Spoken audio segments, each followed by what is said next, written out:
des collisions chargent le trafic, il y a peut-être quelque chose de plus intelligent que les concentrateurs ou des répéteurs.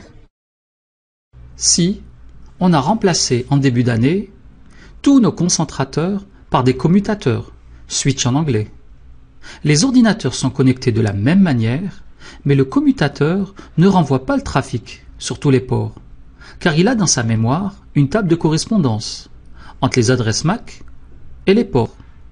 Du coup, si l'ordinateur de Max veut communiquer avec l'ordinateur numéro 1, le trafic sera dirigé directement et uniquement sur le port où le PC1 est connecté. Le fait de segmenter physiquement le réseau a pour conséquence de réduire les collisions. On peut dire qu'avec un commutateur, on n'a qu'un domaine de collision par port. D'ailleurs, il n'y a pas que les commutateurs qui peuvent segmenter physiquement les réseaux et qui travaillent au niveau 2 de la couche OSI. Il y a aussi les ponts.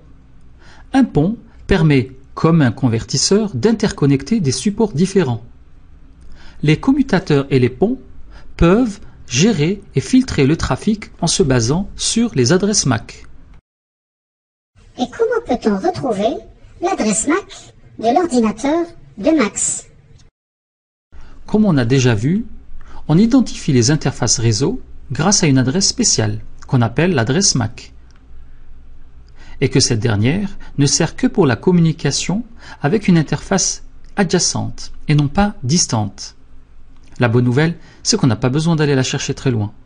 On la retrouve souvent sur une étiquette collée à la carte réseau même, ou sur le boîtier de l'ordinateur. Mais il y a un truc intéressant avec ces adresses MAC, c'est l'adresse de diffusion.